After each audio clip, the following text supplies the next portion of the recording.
Okay, so good afternoon from me. It's nearly 4 o'clock here in the UK. We have had some very interesting weather the last few days. We've had heavy rain, and now we've had a pretty pleasant day today. We've had flood warnings. You name it. I think we've had 4 seasons in a week. Lots happened since the last live stream. The channel has exploded when it comes to channel growth. We've now passed 1,300 subscribers, which we did the other day. A lot's happened, a lot to discuss. Obviously, we've got the UEFA Euro 2024 final this weekend. We've got the Olympics just over 2 weeks away, and there's a lot of discussion around the Olympics. The Copa America finals this weekend, and we can discuss the Copa America sort of as a mini trial event for the World Cup in 2 years' time. Crowd numbers is a big talking point from that. Some of the refereeing is a big talking point from that as well. Of course, the Euros, the crowd has been fantastic. Playing surfaces is a bit of a talking point. And I think the quality of play is not as good as what I was hoping for and expecting. A lot of the teams looked very, very tired. And a lot of the games, I lost a bit of interest. I lost a bit of interest as the Euros carried on. Haven't watched as many games this year as in previous international tournaments. Though my work hours have been very, very friendly, I suppose, to the Euro kickoff times. So I've watched a fair few of the games, but as the knockout stages have progressed, I've tuned out a little bit. I think the last two England games I haven't watched and we've won, so maybe that could be a good luck charm. But I will be watching the final and doing a full review of the final. And heart palpitations notwithstanding. Obviously, the NRL has announced its Vegas schedule for next year. And of course, there's two Super League teams going as well to play a game and a Women's International as well. Divided opinion.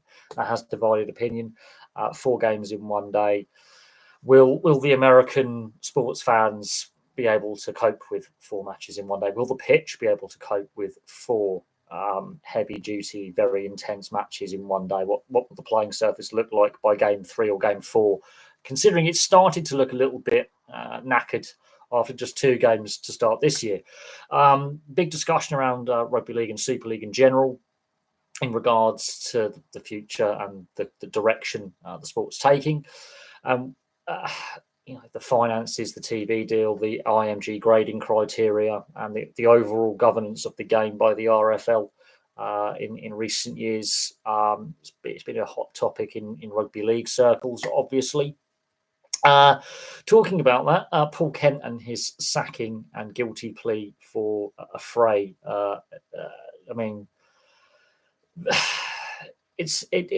The Paul Kent situation sums up what I believe the media culture.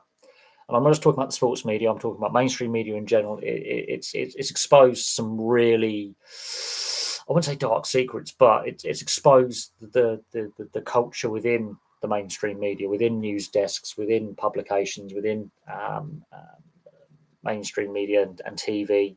A lot of dirty laundry has been aired during his legal proceedings, both last year and this year, and of course his subsequent sacking by the Daily Telegraph and Fox Sports in Australia. I find it very, very interesting that the media have been the mainstream media have been pretty silent, if I'm being honest, very, very quiet about the whole thing. If that was a player or a coach or a sports administrator going through similar issues, the media will be feasting like hyenas on the savannah, just scavenging off scraps, and that's one of the reasons why I did my mainstream media dislike video, where I basically went through a whole list and catalogue of things where I feel that there are double standards, and it's more to do with the culture within mainstream media, and we can debate the fact there's some really good journalists out there, sports journalists and sports commentators and pundits who do a very, very good job. They're very well researched, they're very thoughtful, they're very respectful. And then there's the other side to the mainstream media, where we hear about all these scandals and off-air antics and rather poor behaviour. And there's a big drink and partying kind of culture that we see glimpses into when scandals break and where dirty laundry gets aired in public. And as I say, it's not just a sports media thing; it is a much wider issue. But the whole Paul Kent saga over the last couple of years has exposed a lot of the darker side of the mainstream media and the real toxic culture within it that permeates from news station to news station, publication to publication, and the whole thing. But the reason why I've decided to do a live stream at this time of day, one, I've got it's a nice evening. I've got a fair quiet evening ahead. There's not really a lot going on in regards to sport at the moment. Yeah, Wimbledon's on, but I haven't watched any of the tennis. Obviously, Andy Murray's winding down his career. Rafael Nadal, the Olympics could be his last professional tennis tournament. We don't know if he's going to, play the US Open. Of course, it's on clay in Paris, so he'll be focusing on trying to win a medal there and end his career on a high. Djokovic isn't happy with the Wimbledon crowd. He's been complaining about, being, heckled and booed. Guess what? Fans pay the money.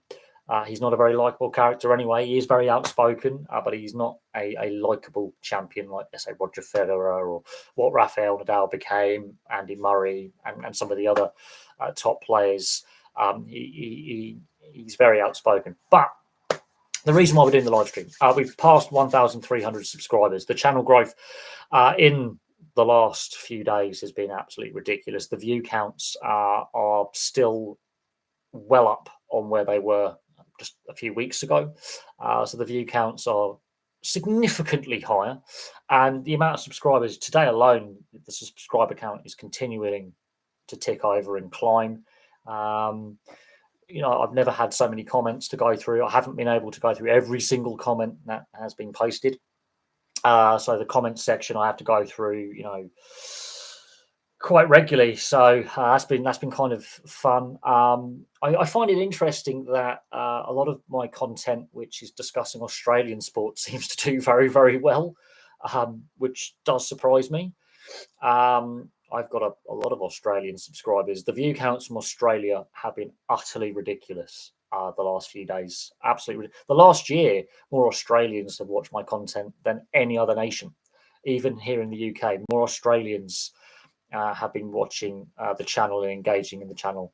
The comment section, views, likes, shares, than Brits and the Irish. I've also found it very interesting that viewership from America has dropped off a little bit as well. I find that very, very interesting that less viewers from the US are watching now than they ever have done. So viewership from the US has significantly, I wouldn't say plateaued, but has dropped off, whereas viewership in Australia has gone through the roof. Viewership in New Zealand has gone up as well, massively. I was at Speedway Nations Cup yesterday in Manchester. The attendance wasn't good for an international meeting. Speedway is not what it was. It's more popular in countries like Poland and the Czech Republic at the moment. Poland is a hotbed for it. Very, very popular in Poland. Very, very popular in Slovakia and the Czech Republic. I think it's very popular in Holland and Belgium as well. Motocross is also quite popular over there. But Speedway has declined massively here in the UK in recent years. Now, there's a variety of reasons for that. Sponsorship and media exposure is part of it. With less media exposure, sponsors aren't willing to sign up because is it worth the return on their investment? And that is a shame. But when you've got a very, very congested market, in a sense, a very congested sports market where there's a limited amount of money, and we can all agree there is a limited amount of funds in the UK, for example, just as an example, with the economy not doing as well as it should. And motorsport is an exceptionally expensive sport. Of any category of motorsport is exceptionally expensive. I'm a massive fan of the IMSA endurance series that is actually owned by NASCAR, based in the US. And there's a big race meeting up Canada Tire Raceway up in Ontario in Canada. They've brought in even Le Mans has brought in rules and regs to try and reduce cost. They got rid of tire warmers, for example, which is a cost, ironically. Try to keep your tires as pristine as possible. They've reduced tire allocations. They've brought in regs to again keep the costs down. Motorsport is expensive, and when you're not making the revenues that you were before, the media deal isn't as good as it was before. And sponsors, it's harder to get sponsors to be willing to basically give you money because they want a return on their investment. If they're sponsoring you, they want that their company brand, their name, their logo shown as widely as possible to get as many customers as possible. That's what sponsorship's all about. You just don't do it because you feel like it. You do it to get a return. So there's a lot of reasons. And attendance is another issue. Cost. How much do tickets cost? How well was it advertised, promoted? Because promotion costs money. Then you've got to pay the people who are part of your promotions department. Then you've got to look at the governing body. What are they doing in regards to getting those media deals and getting title sponsors for the series or the events? There's a lot that goes into it that is that we don't see. Now, I'm not an economics expert, but the economy in Europe isn't doing as great as it should be, really. But a lot of people are feeling the pinch, and when you've got, let's say, up in the northwest, you've got rugby league, you've got cricket. Speedway, you might have motorsport of other motorsports events like rallying, superbikes, touring cars, TCR and VTCC. There at Silverstone, I mean, the Grand Prix was only F1 Grand Prix. That was only last weekend. Ticket price has been a big thing. So if you're a motorsport fan, ticket price. How much bang for your buck do you get? And the F1 was criticised. Silverstone. And the F1 were criticised for the prices that were being listed at Silverstone and why ticket sales were down. And they were trying to say, well, it's because Max Verstappen's winning all the time. Well, when Lewis Hamilton was winning all the time, ticket sales were good. And not everyone in the UK is a Hamilton fan for a variety of reasons. They tried to use the excuse that, because a non-British driver's winning all the time, ticket sales were down. When Schumacher was winning all the time, ticket sales were good. It was the price. Fans basically said we don't care who's winning all the time. We care about the experience of the event and the pricing of the event. And when it rains, Silverstone, it becomes a boggy mess. The parking at Silverstone is terrible, absolutely horrific. So there's that. Who's coming last in the NRL this year? The Eels or Tigers? Oh, God. Well, I haven't watched the NRL for a couple of weeks since Origin 2 because of the Euros. I haven't watched any rugby league for a couple of weeks. I watched the women's game of Origin 3 and it was getting a bit one-sided. So I was like, there's some football on in a bit. New South Wales aren't going to win this game. They've lost control of the momentum in the series. They're not controlling the match. Queensland are doing better. Tough conditions. So I sort of switched off. I will be getting back into the NRL when the Euros are done. But you've got the Olympics as well. I'm going to have to try and cherry pick the games that I watch. But yeah. So but I don't know. There's still the second half of the season. Injuries, suspensions, and Origin form will count for a lot. There's still games to be played. I mean, South's little revival could suddenly screech to a sudden halt if a couple of injuries or suspensions come their way. They're losing Jai Arrow after this weekend because he goes for shoulder surgery. Why he hasn't gone for that surgery already and just been wrapped up when the season was going down the toilet, I don't know. This is where I'm trying to get my head around when players know they need to have surgery. The season's going badly. You're not 100% fit. This is an opportunity because he's fit enough to play minutes. There could be that guy in reserve grade or New South Wales Cup who could step up, get some game time, get some experience for next year because there will be some squad turnover. There is every year. He should have gone for surgery when he was out earlier in the season to get this long-term rotor cuff in his shoulder fixed.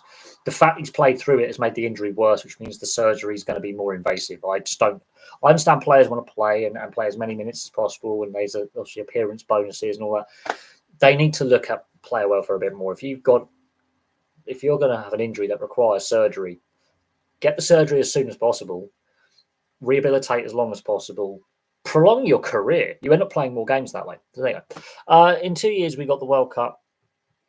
Viewing figures, different countries' news. To be fair, the viewership figures of the Euros match reviews I have done haven't been bad. I've got so many subscribers out of the Euros, not as many as I was expecting. Paul Kent getting sacked by the Daily Telegraph and NRL 360 has really driven a lot of the growth. But then some other viewers have come in and just gone, a lot of the subscribers have actually said, yeah, I subscribed because you were one of the few non-media person, well, one of the few people actually discussing the Paul Kent situation at any length. And I find that stunning that more Australian sports YouTubers haven't decided to discuss Paul Kent, while the mainstream media has stayed remarkably silent. I'm sorry, but it seems like they're protecting one of their own a little bit. I just find the media silence, both on socials and in the mainstream, really eyebrow raising. It's like, does he have like some dirty secrets from some other journalists? Does he have like a little black book of people who he's fallen out with, or some salacious crap that could come out? Enough has come out about Paul Kent's issues, both last year and this year, in regards to, when he went to trial last year with the domestic violence allegations, which he was found not guilty of. And to be fair, rightly so. I think we don't know the all full ins and outs of that, but there was enough allowed by court reporting to know that, hang on a second here, like, he's not in the wrong. He's actually defending it. But enough's come out about the culture within the mainstream media. Why did the mainstream media video? Everton done well to avoid 777 Sports. Somehow 777 Sport have messed up. There's a lot of issues with 777 partners. A lot of issues there. I think Everton still have money issues going forward. That stadium build is going to be very, very expensive. And with the new financial spending rules, I mean, we could see more points deductions coming for not just Everton, but a lot of clubs. And of course, the ongoing Man City saga. The longer, what we really need is a clean slate. With the French league going through its own crisis financially, I can see a contagion coming. I can see that UEFA have come in acted too late, and the various domestic leagues have acted too late to try and control club expenditure, because profit and revenue are related but separate things, and people tend to forget, profit and revenue, because you've got pre-tax profit, post-tax profit, then you've got expenditure. And I was having this discussion the other day. So last weekend, I was going to visit some friends. My train was delayed. I was waiting for my train to turn up. I had to get several trains actually, but I was waiting for my train to turn up. I got into a discussion. I overheard a conversation about a different topic, and I got into discussion with these two people. Turns out one of them is is a current member of Parliament, as in the House of Lords, and I think the other one was either his son or a work colleague. And I got into a discussion with them about a variety of things. And when I mentioned who my late grandfather was, who was a member of Parliament, the guy I was talking to went, "That's your granddad." I said, "Yeah, and it turned out it was a very interesting discussion. Anyway, they asked, what do I do? And I said, I work in the public sector, but I have my 2 YouTube channels. And I mentioned, and I started discussing about football finance. I said, the situation in football is, look at what happened with the subprime mortgage crisis and the financial crash that just wiped out, the economy for a couple of years. And I said, what football's doing, but other sports as well, but we'll use football as the example, is spending money they haven't got. And the money they did have has just been, hang on a second. 1 second, people.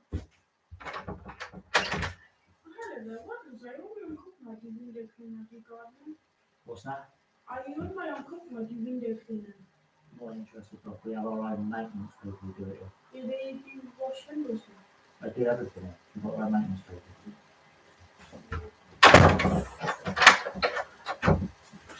No, you're actually in the fucking building with paint. Oh, like that. Just as someone trying to advertise their window cleaning, which basically means we've got some GPOs trying to burgle the house. Everton have definitely avoided a bullet there. In regards to football finance, I basically drew parallels with the financial crash, and I used Lehman Brothers as the example. The French league and their situation with no TV deal, multiple clubs have basically said we're going to go bankrupt without one. But basically half the French top flight is financially buggered. If Liga cannot sort out its finances, media arrangements, TV deal, we could see a spread of uncertainty throughout the footballing world, which also impact other sports. Other sports will be impacted because that'd be player agents who represent multiple different athletes, multiple different sports. You will have club owners who may also have investments in other sports as well, taking a hit. Then on top of that, you've got sponsors. Sponsors and companies and investors don't like uncertainty. And because of the transfer market and the way that's all interlinked, and with the way transfer payments are staggered over like mortgage repayments, if the French league goes belly up and clubs can't afford to pay their bills and keep up to date with transfer fees that they've agreed and contracts, the players' union is going to have to come up with something, because player wages need to be guaranteed. They've signed contracts; they're legally binding. This could cause, and these players just can't be signed by any club because there's spending rules in place. We're already seeing some very interesting transfers take place in the Premier League to make clubs financially compliant for the new rules, where youth players and fringe players are being sold for ridiculous money just to make the clubs financially compliant. Yes, absolutely. Club rugby and league and union, absolutely. The money is not there.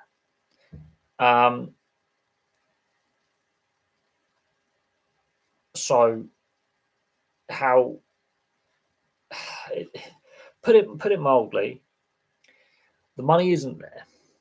The crisis that's happening is when you're seeing clubs going bust. That impacts every other club in the league, and then it will impact clubs in other leagues, because those players who are professional, well, they're out of a job. The support staff get laid off. Like, we're talking from the tea lady all the way up to the admin people in the club shop or in the club office, HR. Sponsors and investors will be wary of stepping in because there's uncertainty and volatility. That's a good word to use, volatility. And so it spreads. So what we're seeing in rugby union and in rugby league is clubs are struggling financially, which means when it comes to contract renewals and spending, look at rugby league at the moment with the criteria that IMG have brought in, with the RFL signing up with this partnership to restructure the game and rebrand the game and come up with ideas. Some clubs just aren't spending money because they're not meeting the grading criteria anyway, and they're giving far less out in contracts. Other clubs, like even Wigan's, going to have to start shedding players.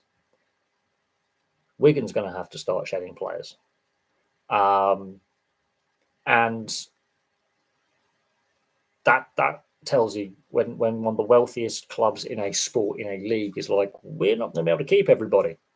We're going to have to let players.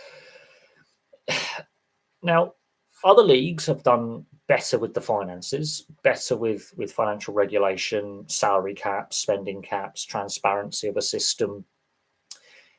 Other leagues haven't. So what we're seeing with like the NHL, for example, where they've broken the $1 billion barrier for the first time during the free agency period, and guess what? There are still clubs signing players because there's still clubs, teams with salary cap space. They've destroyed the $1 billion contract club. I mean, that kind of level of spending hasn't been seen in the NHL before. Now, other leagues and other sports have obviously broken the $1 billion contract, spending range and whatever. The NHL is now, because it's had constrained spending since 2020, escrow, all that. They finally got the money in the bank where the salary cap's gone up, so general managers and teams can spend money, and the players are cashing in, which means their agents get money, which is. But when there's uncertainty in the major leagues in North America, you have lockouts, you have strikes, you have disrupted seasons, shortened seasons, cancelled seasons. We've seen that. When it comes to football in Europe, clubs are going bust left, right, and centre, and have been for about 3-4 decades. The amount of clubs that have had to be refounded, restructured, that are fighting off, liquidation. I mean, I don't know how much longer the current economic model can be sustained. I just don't know. I don't know how much longer it can be sustained. In regards to is it coming home, I hate that bloody terminology. Is it coming home? I mean, we invented the sport. It is home at all times because there's always a kid somewhere playing with his mate down the local playing fields. I think we've definitely done better than our play would suggest. It's all about results. Spain is going to be a completely different beast, but some of these England players have beaten Spain before. It is a one-off game, so in that regard, it's a one-off game. So anything can happen.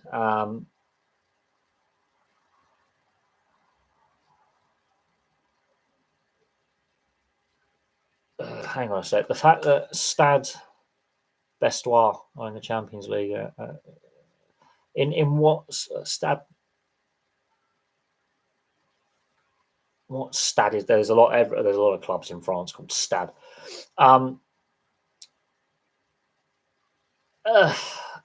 Yeah, I mean, look, revenue sharing is definitely a topic that's been discussed, and it's an issue that led to the creation of the Premier League in 1992.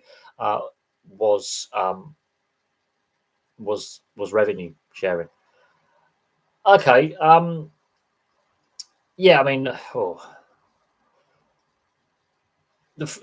mean, when you've got a team that's qualified for a competition or has a good finishing position, but it does tell you a lot of things. But French football is a mess. English rugby union is a mess. European rugby league in general is a mess. There's issues in rugby union in Australia and New Zealand financially. Yeah, the All Blacks may be one of the best international teams of all time, and New Zealand may be the greatest production line of rugby talent in either code. But the sport is buggered. Rugby union is buggered. Let me just have a look at. Let's have a look at. I just want to have a look at league, the French league. So, Brest. Yeah, they finished third. Let's have a look at the standings. So, Monaco. I mean, they basically said we're not spending money, and they've got a billionaire owner. So, Clermont finished last, got relegated. Lorient struggled. Metz struggled. Le Havre always struggled. Nantes, they're a big club. I mean, they didn't do very well. Strasbourg, Montpellier, they're former champions. Toulouse, for Rennes, Reims, Marseille, Lyon, Nice, Lille. I mean, some of these clubs have got very wealthy owners. So Nice, so Jim Ratcliffe and Ineos have a controlling stake there, which is why they can't fully take over Man United until they get rid of some of their controlling stake at Nice. Lyon, one of the biggest clubs in France. Marseille, biggest fan base in France. Lyon, Lille. I mean, Lille have obviously won the title a few times. Monaco, one of the wealthiest clubs. Montpellier won the title before. There's clubs here like Saint Etienne and Auxerre aren't even in the French top flight at the moment. And it tells you all you need to know. I mean, there is clearly an issue more than just the lack of a TV deal in France. And people, could say, PSG has broken the league, and they have. Even PSG are now having to constrain their spending because some of their transfers and some of the contracts that they've dished out over the last decade and a half have been utterly obscene and ridiculous and unsustainable.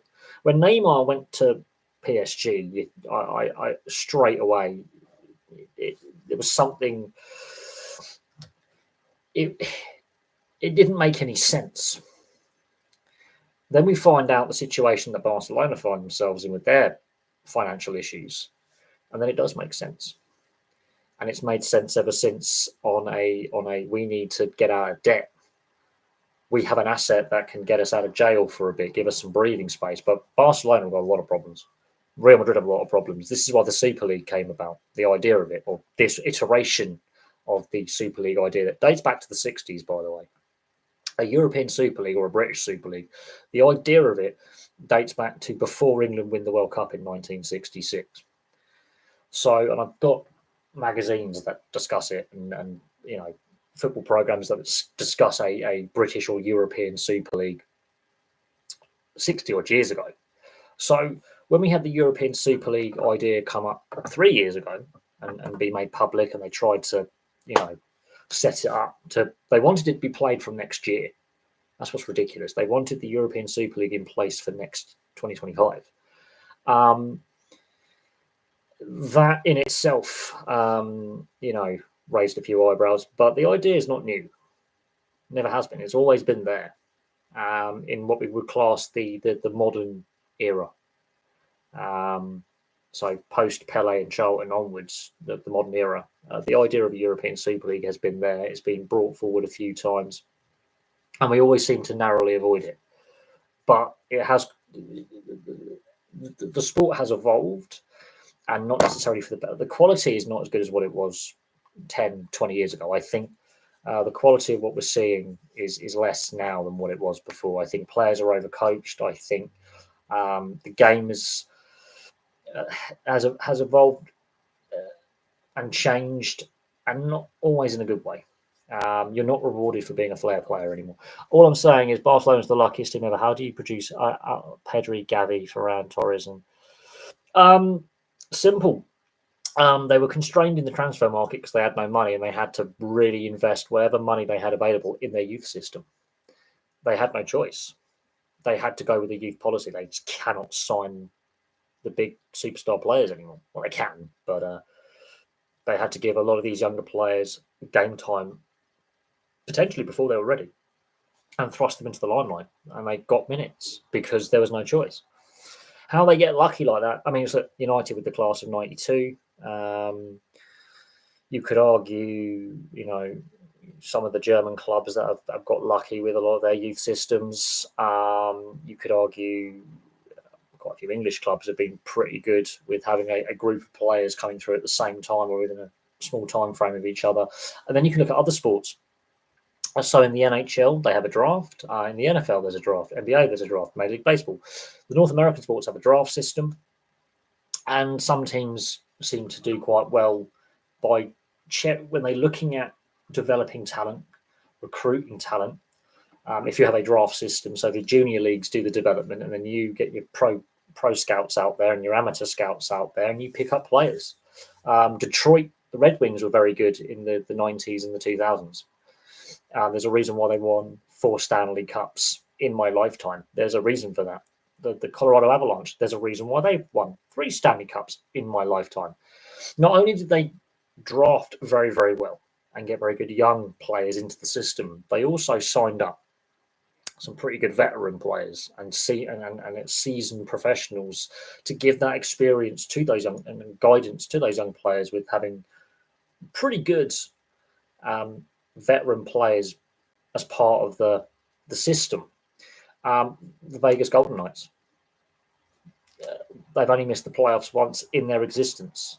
It's good drafting. It's good pro scouting. It's good roster management. Then you look at rugby league, the Penrith Panthers. They have a production line of youth, plus they sign the right players to fill the right gaps in the squad when they have, because of a salary cap, player turnover. There's a reason why they've made 4 grand finals in a row and won 3 of them.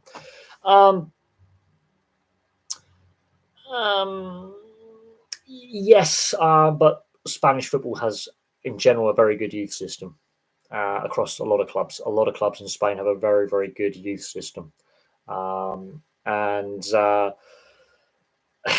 you could argue that about clubs like AC Milan. 3 generations of Maldinis have played for AC Milan. That doesn't happen by accident. It does not happen by accident at all. But then you've got lesser clubs who are like lower down the standings, who are very, very good at developing players. Crew Alexandra are renowned for their youth setup. Renowned for it. and they get in the Football League and they never look back. And a lot of good top quality players from the Northwest have gone through the Cruise system. Manchester United have over half the players who've worn a Man United shirt in the history of the club since they rebranded from Newton Heath have come through their youth system. So this tells you this is why some clubs have a lot of success, and while other clubs have a good community engagement and strong community roots is youth system. Now, yeah, Spanish football not as competitive as some other leagues, but it's not just Barcelona that have a fantastic youth setup. Athletic Bilbao have a pretty good youth setup, considering they are the dominant club in the Basque region. There are some other clubs in the Basque region as well. You've got pretty decent youth academies, but Athletic Bilbao, look at some of the players who've come through their system. It's scary. And if you're a football fan of a certain age, you'll remember so a lot of my viewers are older lately. I've got a lot more people over the age of 50 watching than under the age of 25 in the last few weeks. But Athletic Bilbao, if I was to talk to some older football fans, they would rattle off a whole list of players who played for Bilbao in the 70s, 80s, and 90s. It was scary, some of the talent that's come through their system. Same with Valencia, same with Sevilla, Real Betis. There is a theme here. But you could argue the same for any club in the northeast of England, from Middlesbrough all the way up to Newcastle. Their talent spotting and their youth systems have produced some fantastic talent. But we're discussing European sports culture. But if you look at rugby league culture in Australia, Penrith at the moment, fantastic youth system. Brisbane for many, many years were the only NRL club in Queensland. They had the cherry pick of the whole state. Let that sink in. Melbourne, look at their talent scouting and look at their advanced scouting. The Melbourne Storm, their system. Canberra, I mean, they think outside the box. They look at New Zealand. They look at England, and it wouldn't surprise me in the future they look at France as well. There's a reason why they have consistently unearthed talent that other clubs have passed on, not looked at, and suddenly you've got a top level rugby league player. But it's interesting. If they were a Prem team, Xavi would be sacked for giving youth a chance. I don't necessarily think so. I don't think that's necessarily the case. But he got the sack anyway, so it doesn't matter. He got the sack anyway. But I do think there is. I think we are. This is what the lower leagues are good at. If you've got young youth players coming through, you send them out on loan. The loan system is so vital to player development, and unfortunately, with the way club spending and the wage bill as well, we're going to see some of the lower league clubs provide a vital role in the coming 4 to 5 seasons while football adjusts to the new spending rules. You are going to see lower league clubs pick up players for nothing. A lot of these players will get released. Young players will get released, and they'll be picked up for nothing, and then sold on at a later date or be part of a system at a club. Like, look what Ipswich have done. Back-to-back promotions, for example, and keeping a good core of their team together. That doesn't happen. That's good club culture. Whereas Man City and Chelsea tend to squander a lot of their youth players, ironically.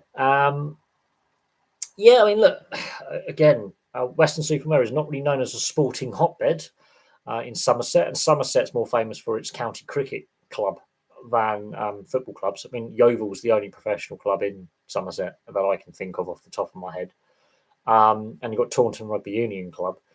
But Somerset is more known for its cricket and cricketers, not football players. So, yes, I mean, if you, again, good amateur, junior and pro scouts can find you players in any sport who can then go on and do great things that would have otherwise got overlooked. If you have a good scouting system and development system, you can find talent. You've just got to know where to look. And this is where some clubs do it really, some sports teams do that really, really well, and other teams rely on the big name superstar coming in to plug the gap, whereas other teams will have a good development system where they will bring in outside players in, but they will also do very well at identifying that youth talent or that non-league talent or that lower level talent, bringing them in when they're at still an early age career-wise, and suddenly they develop a real good player. In saying that, I mean, there are some clubs that, as I say, are well known for their youth setup and club structures, and some of the products they produce are very, very, very, very, very talented. Other clubs don't have as much success, but they're trying to all copy the same kind of model in regards to youth academies. And there's a limited number of pro scouts. There's a limited number of amateur scouts. There's a limited number of junior scouts. There's not as many pro sports scouts out there as you think. They are a hot commodity, and if you can get the right scouting done and get the right ex-players as well and turn them to scouts and get them into your system, and it could be a guy who's played his entire career at a club, bit of a journey, bit of a squad player, a grinder, not necessarily known as a superstar player, but if you can then get him to convert him to scouting for the club, give him a job post-playing, suddenly you build relationships that can go a very, very long way, which can encourage more players to come. Oh, look, there's a life after I retire. I can actually get a pretty stable job. Bang. What Chelsea and Man City? Yeah, you could name, I think, 3 or 4 starting 11s per club there. And they have been caught out abusing the loan system, the transfer policy, and the youth systems. They've been punished. But look at some of the players they've let go. Honestly, look at some of the players Man City and Chelsea have actually let go, who've gone on to have pretty decent careers at other clubs, be it domestically or overseas. And Kevin De Bruyne has played for both, so let that sink in. And we can debate the pros and cons of Kevin De Bruyne's performances, fitness, and attitude and personality, but he was at Chelsea at one point. He ended up, obviously, via Wolfsburg at Manchester City. Mo Salah was at Chelsea at one point before going to Roma and then to Liverpool. Chelsea have really made some really interesting squad decisions that have come back to bite them. And now you look at how many managers they've had. You look at the player turnover they've had. You look at some of the signings that didn't work out. And you look at some of the players they've let go who've gone on to be fantastic elsewhere. Chelsea is an enigma, absolute enigma. And you look at under Todd Bowley, look how many managers they've had in a very short space of time. Very short space of time.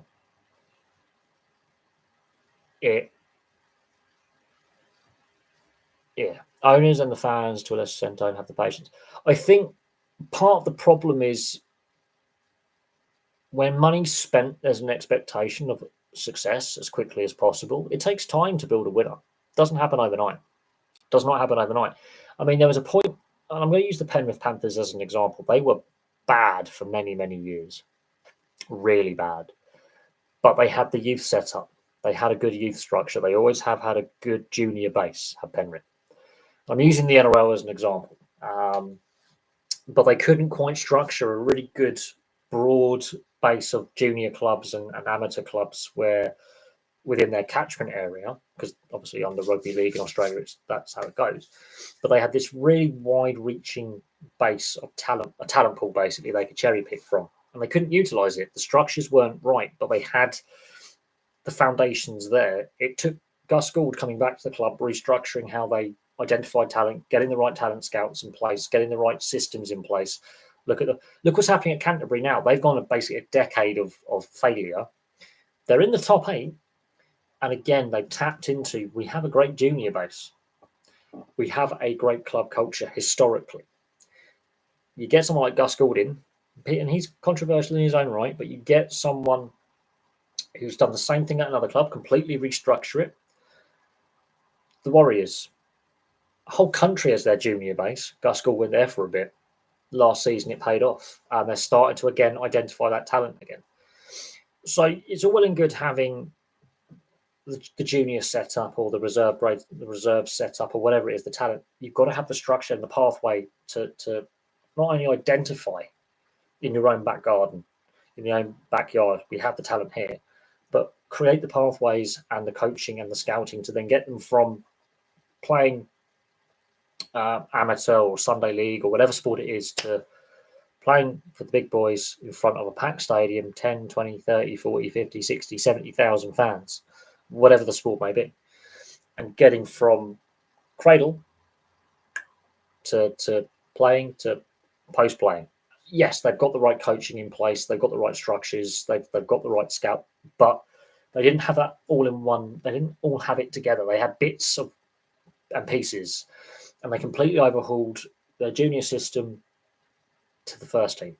They completely overhauled the club structure. There's a reason why they've been so dominant for the last 4.5 years. Look how many games they've lost. Hardly any. They lose in the rain though. So when it rains, they lose. But you look at their win percentage since midway through 2019 till now. That is a ridiculous winning percentage for a team.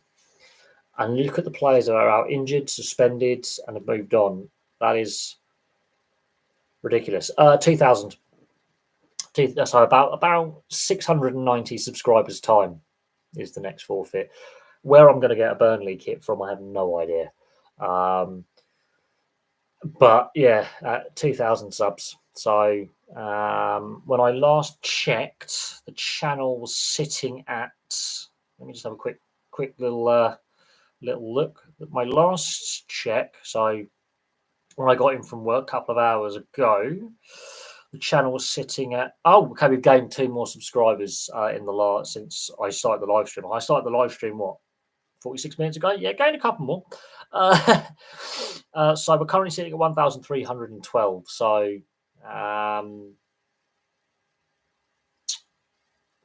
688 subscribers a time is a good way to look at things. But yeah, no, people keep subscribing. It's ridiculous. Absolutely ridiculous. But no, the next sub forfeit, yeah, 2,000. 2,000 subs is the next forfeit. Going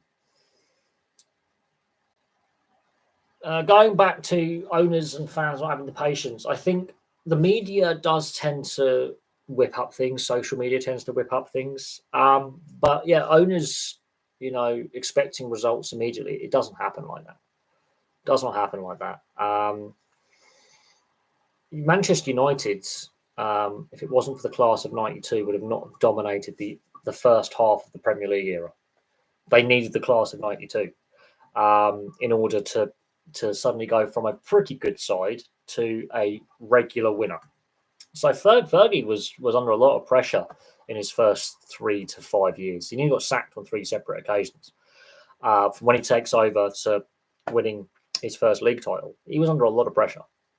A lot of pressure. The class of '92, the rest is history. Now, we can debate if the class of '92 would make a Premier League squad now, how long their careers would be now. But that youth team that won the FA Youth Cup transformed the direction that the club was heading in, because they had not been in a good place for a long time.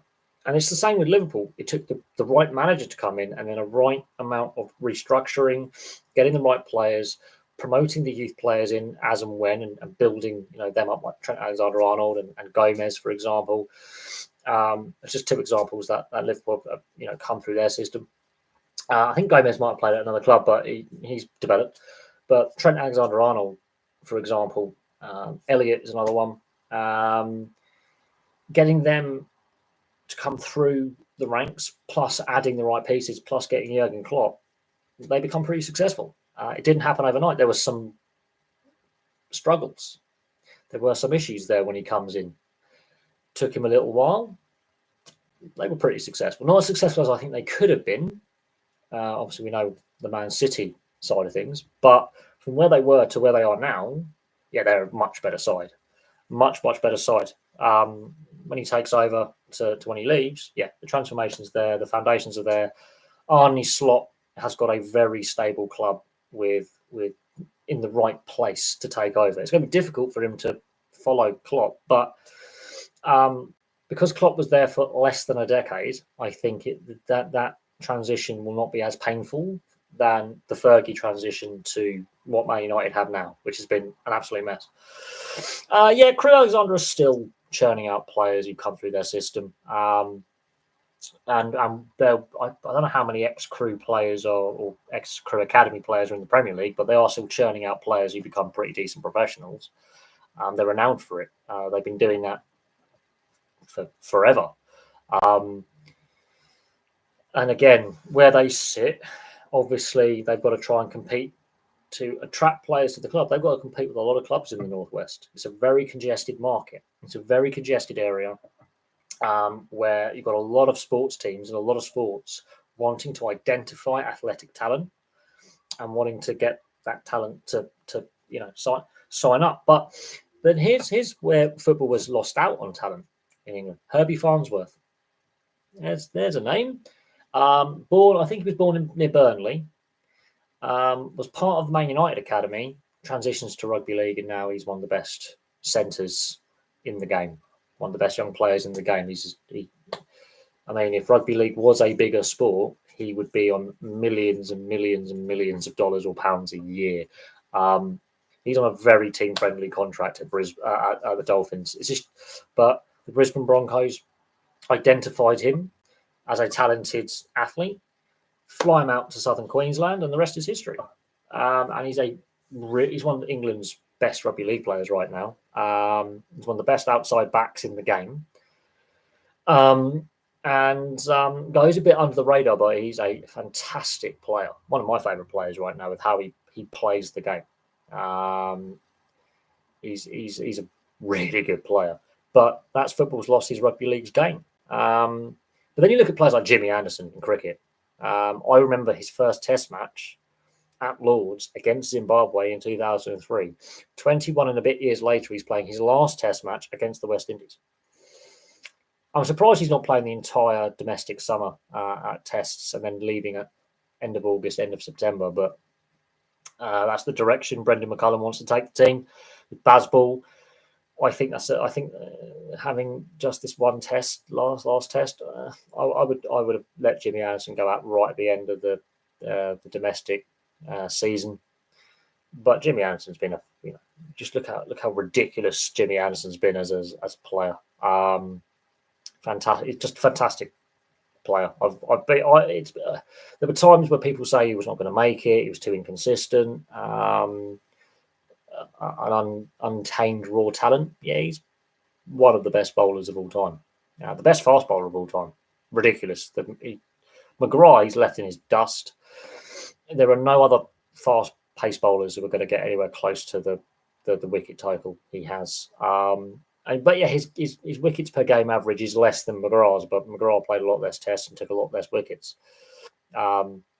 He became so consistent and ridiculous amount of wickets. When you're talking over 700 test wickets, that is only two spinners have got more. That is the third greatest bowler for wickets of all time. And people say, but yeah, the game, it doesn't matter how many games he took to get there. He stuck at it even into his 40s. And I was there for his first test match at Lord's. I remember the day very, very well. And the very, very drunk Zimbabwean fans who made the day very, very entertaining. And when you're a teenager and you've got a rather buxom woman with a rather inappropriate T-shirt saying "fuck the gap" there, and you are like a very greasy teenager going, "Whoa, yeah, you could not wear that T-shirt now, and get the same reaction." I think that T-shirt dates the decade I was watching at Lord's, but it was a great day out. The weather, we managed to leave just before the eighth. I think the last few wickets were left standing at the time. We decided to leave a little bit early because the weather looked like it was going to turn, and bad light and potentially a thunderstorm was going to come in. So me and my stepdad left a little bit early, got on the underground, got out at Ealing Broadway, drove home because we drove from where we lived in Berkshire to Ealing Broadway, got the district line in, and then a couple of tubes later, I can't remember which underground station you get out, but we got in, watched the third day's play, because England had batted on the first two, and we enforced the. We basically watched two entire innings in a day. Yeah, England enforced the follow on and battered Zimbabwe, did it in 3 days, won by an innings and many runs. It was a very one-sided Test series. I seem to remember that weekend was like the last time it rained for like 2.5, 3 months. 2003 was one of the hottest summers we've ever had, one of the driest summers we've ever had. Not on the same level as 2022, but it was a bloody hot summer. And a few weeks after that, I went on holiday to Italy, and Tuscany's beautiful. And that was a memorable summer. But I also remember I was quite ill that summer as well, for different reasons. And ended up in hospital at the end of the year a couple of times, which wasn't nice. So I was very ill that summer, but at the same time, it was a memorable summer on a cricketing standpoint. And the nucleus of that team went on to win the Ashes in 2005. And there was debates about Jimmy Anderson then, about his technique, his bowling technique, and his accuracy and his consistency. He destroyed Zimbabwe that day. Fast forward 21 years and a bit later, he's still playing. So yeah, I've got to do a video on Jimmy Anderson after he finally hangs up his career. I don't know how much longer he's going to play for Lancashire. He might retire at the end of the season. He might go next year, but it will be interesting to see if he carries on with Lancashire next year. Jimmy Anderson, like, fantastic player. And definitely matured as a senior leader in that squad, with all the coaching changes and all the off-field dramas with different captains and different players. And yes, he was involved in the Pedalo incident that happened in 2007 with Freddie Flintoff. But no, he's from Burnley as well. Bloody Burnley! Why can't we have someone from Blackburn be bloody good at sport? But no, the Northwest has produced a lot of sporting talent in a lot of different sports across the UK. A lot of top quality sportsmen and women have come from the Northwest. So Lancashire and Cheshire, basically, Merseyside and what is now Greater Manchester, which historically majority was in Lancashire, part of it was in Yorkshire, part of it in Cheshire. But that part of the world, it's the same with the Northeast when it comes to predominantly football players, but Paul Collingwood came from Durham, that's in the Northeast. And then Yorkshire as well has produced a plethora of talented athletes. And then there are other parts of the country as well. But there are certain areas where just the production line of athletic talent comes out. And then talent spotting that athletic talent and then getting them into a sporting system and a structure, and then identifying their strengths, weaknesses, and coaching. And then you end up with athletes like Jimmy Anderson. You end up with Sir Bradley Wiggins. You end up with Kevin Sinfield, Rob Burrow. I've got to do a video on Rob Burrow at some point. Obviously, his funeral was the other day. And then in Greater London, look at some of the athletes that have come out of the southeast and Greater London. I mean, yes, you've got a population base that's the size of some whole countries in a city, but you look at some of the talent that's come out of the home counties. Then you look at the southwest. There's some great talented athletes that have come out of the southwest, but then it comes down to infrastructure and funding. And then you look at South Wales and some of the talent that's come out of South Wales, Cardiff, Swansea, Newport, Llanelli. There's some great athletes and talented athletes that have come out of South Wales, Scotland, Glasgow and Edinburgh predominantly, but Aberdeen's produced some pretty talented individuals. Northern Ireland and the Republic have produced some pretty talented athletes as well. There are just some parts of the world where there's a lot of sporting talent in a very small area, and a lot of it's cultural. Some of it's to do with infrastructure in place, getting schools and colleges and universities to be involved in athlete development. And it does have its rewards. It does. And there are other parts which are sporting deserts where there's a lack of talent comes out of certain towns, certain cities. That does have a negative impact. But when you have like areas such as the Northwest or the Northeast, which just is a production, it's just an excuse to have talent being produced.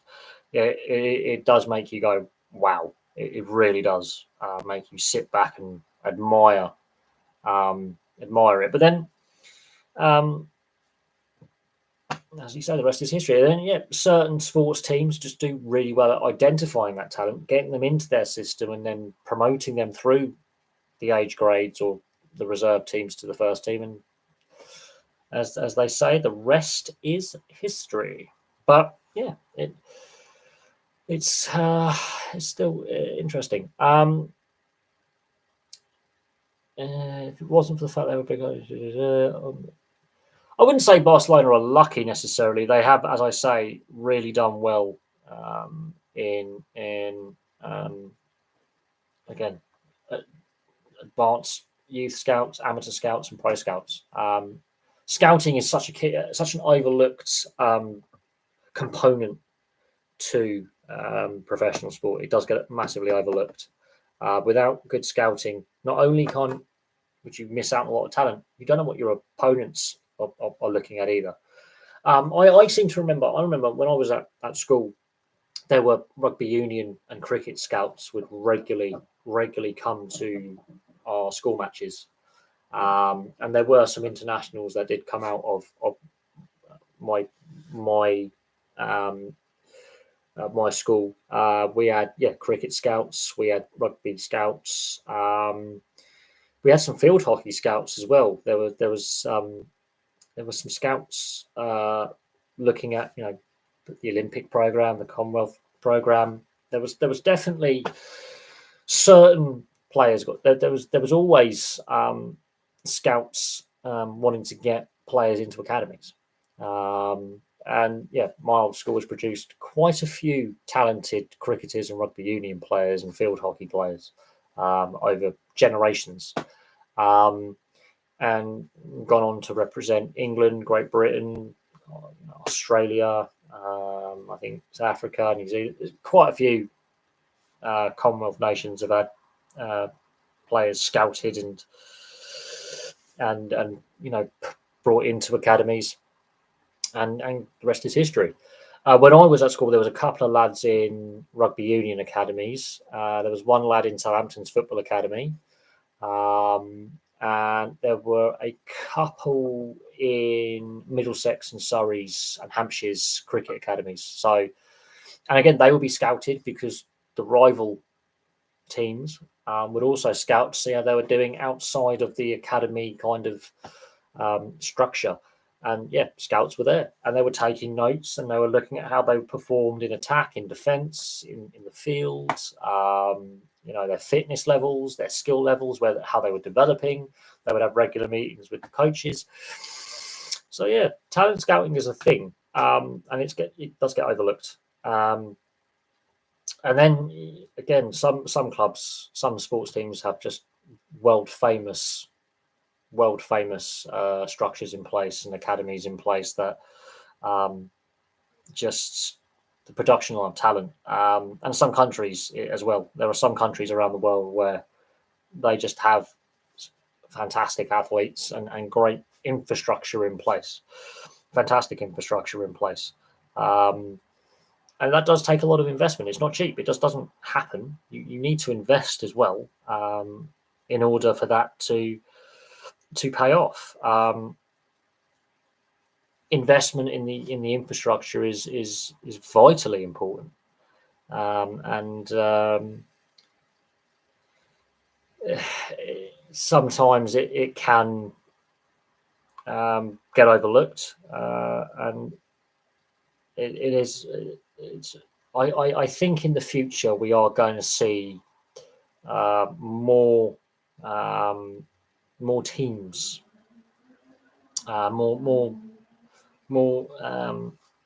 more teams rely on their youth systems to start filling out their squads and keeping the teams competitive, because we are going to see reductions in spending. We have to, in order for some sports to be viable at the professional level.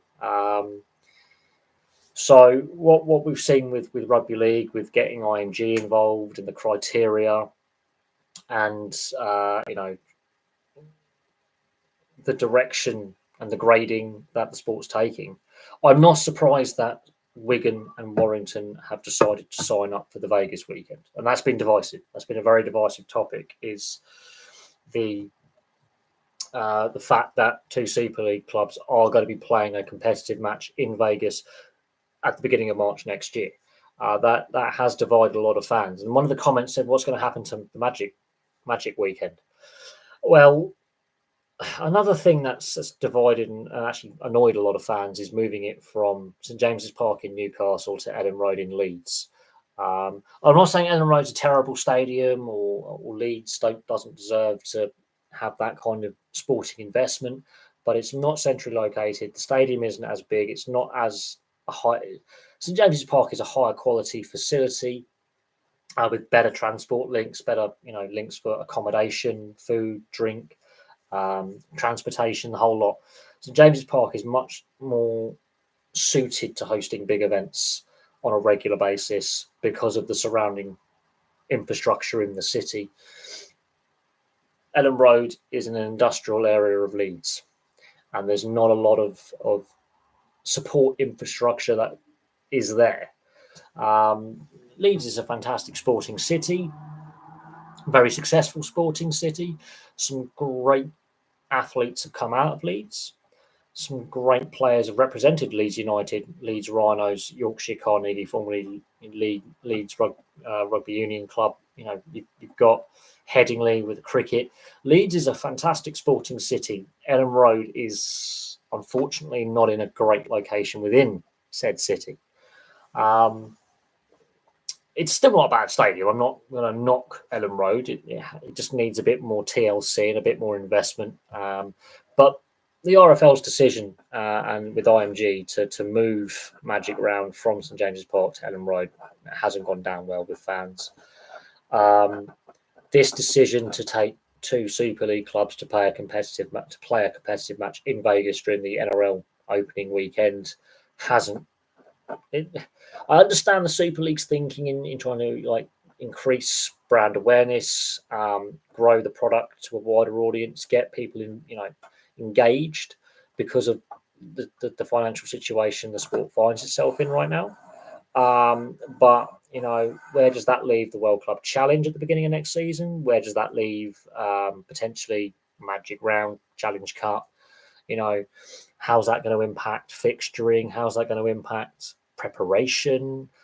So there's a lot of questions to be answered there about the decision taken. But we know this season when when the Vegas matches were being played, RFL bigwigs, executives were seen having informal meetings with NRL bigwigs.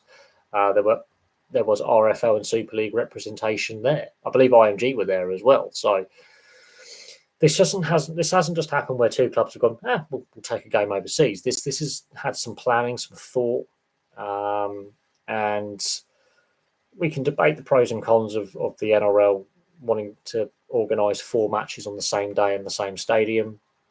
We can argue the pros and cons of the Women's International that's going to be taking place, the fact a Super League game is going to be taking place alongside 2 NRL games, the logistics behind it. Getting the right TV deal in the US is important, and getting as much exposure on, preferably either ESPN or Fox Sports 1, is important. I think getting the Raiders as one of the teams, I think, was a stroke of genius, because the Las Vegas Raiders play at Allegiant Stadium. So I think getting the Canberra Raiders as one of the teams to go over, I think, is a marketing piece of genius. They've just got to now promote it and market that link correctly.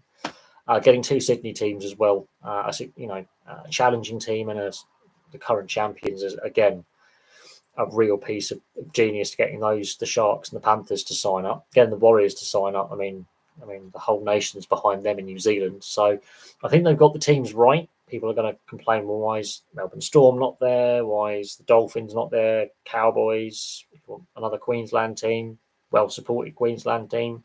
Why couldn't the Sharks and the Dragons have a match? That kind of thing. Every team is eventually going to play in Vegas. Every team. The league is expanding. The revenues are up. TV viewership is up, attendance in stadiums is up, the women's game is breaking records, the state of origin and attendance in general, and expanding.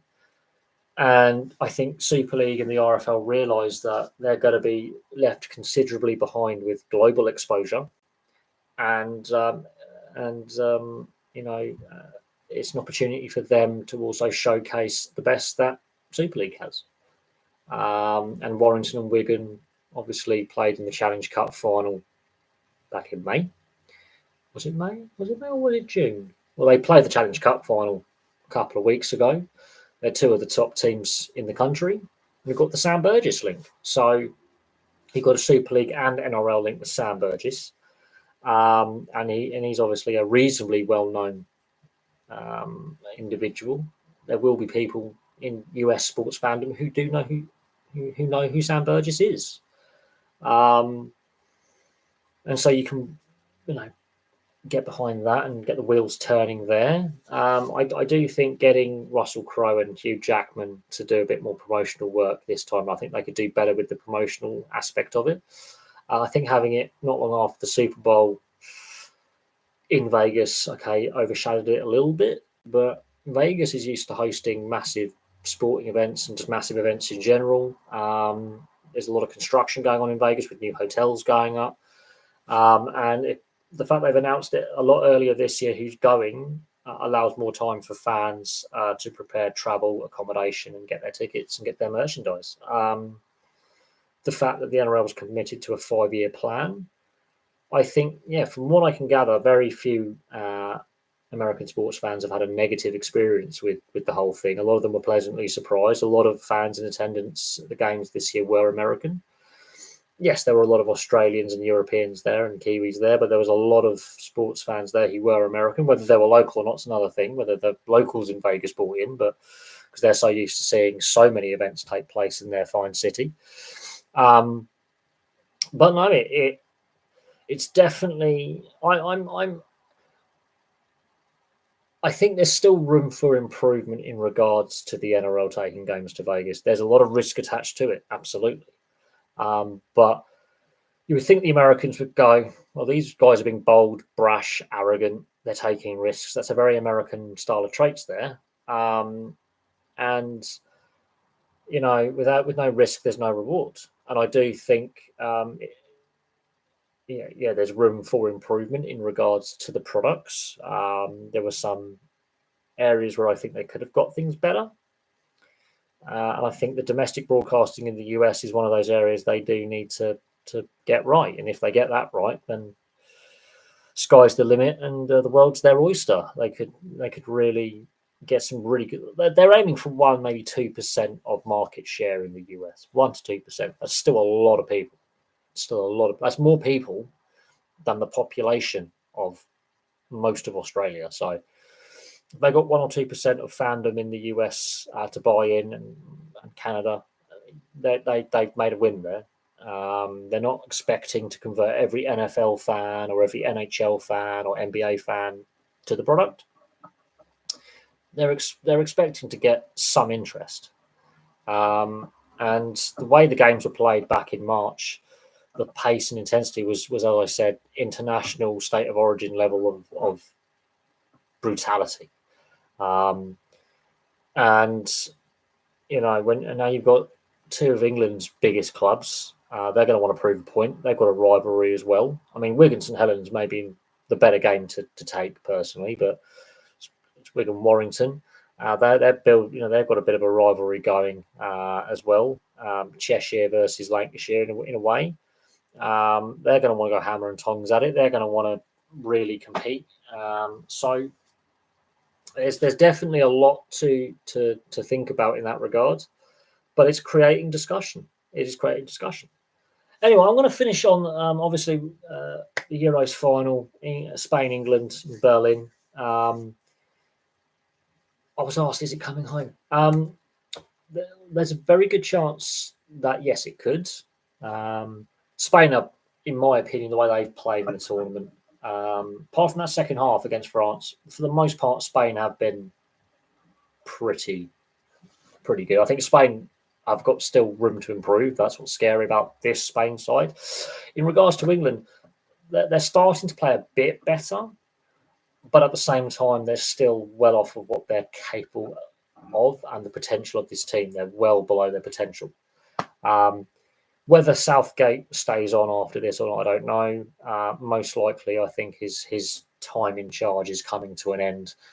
Then the discussion will be, well, who replaces Gareth Southgate? What managers do they get in to plug that gap and be the next guy to take the team forward? Do we stay with an English manager? Do we think outside the box again, get another foreigner in? Is it going to be an ex-Premier League manager or a current Premier League manager or a manager who's coached some of these players at some point? I mean, Stuart Pearce is not a bad shout. But, Stuart Pearce, obviously he's managed Man City and Nottingham Forest, so he's got club managerial experience, and he's also worked with the FA before as a youth in I think the under-21s and the under-19s, similar to Southgate. You've got Will Still, you've got Eddie Howe. I think is Gary Monk available? He's another, Graham Potter. The FA will have to consider who they get in very, very carefully. It needs to be a younger manager, I think, a young, enthusiastic manager who's very keen and energetic and has an attacking philosophy. I think they need to change philosophy. I understand why Southgate was appointed. I think he stayed a tournament or two too long, yet he's managed to make another final. So we'll see if we can erase the demons of 2021 and that final against Italy. There's every possibility they could turn up on the day and play the game of their lives, and suddenly the debate about how badly England played for the majority of the tournament, yet managed to make the final. We haven't lost a game. Could suddenly change the narrative. But I think Southgate's reign's coming to an end regardless if he wins or loses on the weekend. I think the FA have been vindicated in extending his contract before the last World Cup. And there were questions after the last World Cup, would he carry on? He decided to carry on. But I do think England needs to definitely get the performance right. I still think defensively vulnerable. I think the team still has some balance issues between the right side and the left side and making sure we have a balanced setup. Spain, they actually looked a little bit tired towards the end and maybe emotionally and physically, and very young team. A lot of ability, obviously. It's Spain, a lot of ability, but there are a few weaknesses with the Spain side. And I think game management and pacing themselves in hot, humid conditions, potentially the pitch could be a bit bobbly. The weather could have an impact. It's going to be interesting, but England have played more minutes because of all those extra times and penalty shootout they had. So it's going to be interesting. It's been an emotional roller coaster. Going to be a fun game to watch. Of that, there's no doubt. But I think it's going to be a lot closer than people think. Spain are going to steamroll this. I don't think they are. I think it's going to be a very, very, very close game when it comes down to it at the weekend. And we'll see who comes out on top. We'll see who ultimately prevails. Spain are now clear favourites, but I wouldn't say it's going to be easy for Spain. If England can turn up with the ability that they actually do have and the talent at their disposal, this could be a contest. This could potentially be one of the best games ever played. But how the tournament's gone and how the tournament's played out, some of the games have been very disappointing, unfortunately. And I wouldn't say I had tournament fatigue, but I haven't enjoyed this Euros as much as, let's say, the World Cup in 2018, the World Cup in Brazil in 2014, the Euros in the last Euros I found more entertaining and I enjoyed a lot more. The 2006 World Cup, I think, is my favourite tournament ever. Thoroughly enjoyed that one. I wouldn't say it's the worst tournament. I just haven't enjoyed it as much. But the fan atmosphere has been fantastic. The fan zones have been brilliant. I think Germany have been great hosts. They were in 2006. But I haven't enjoyed this tournament as much as previous tournaments. I wouldn't say it's the worst though. Would not say it's the worst. We've seen, but what is very interesting, and this is a fun stat for viewers, haven't seen a goal from a direct free kick. That's unheard of in a major tournament. No direct free kicks have been scored at all. There's been more own goals than I think on average. Where if you look at who the top goal scorer is, Olmo has obviously got the golden boot by virtue of extra assists. 3 own goals. I think is it 9? Is it sitting at 9? No, that's just unheard of. So there's some very interesting stats and talking points coming out of the tournament. Very, very interesting. So it's going to be fun to look forward to that. I will do a preview video for the Euros final, I think in the next day or two. Get a preview video done. And of course, then it's the Olympics. The Olympics is just over 2 weeks, 15 days away. The opening ceremony is 2 weeks tomorrow. So finish the Euros, finish the Tour de France, then straight into the Olympic Games, straight into it in Paris. And that's been a very controversial talking point for a variety of reasons. And we haven't even started the Olympics yet. So there's a lot of controversy around this Olympics. It's going to be interesting to see if Paris 2024 is going to be as good as London 2012 or Beijing in 2008. Atlanta in 96 was a fantastic Olympics. Lillehammer in 94 Winter Olympics was brilliant. Can it be on that kind of level, or will this be a Rio Games, which wasn't the best? So we'll see what happens. Anyway, from me for now, thank you very much for watching. I thought I'd just give a little live stream there. Some interesting questions. I know a lot of it's been football related. But yeah, the Paul Kent video continues to get views. Very popular video on the channel. The view counts on that have been ridiculous, absolutely ridiculous. The last few days, continuing to get really strong view numbers for that. We're well over 12,000 views on that video now. And of course, the French club video where we're discussing the finances, a lot of views on that as well. A lot of interest in that. That's quite interesting.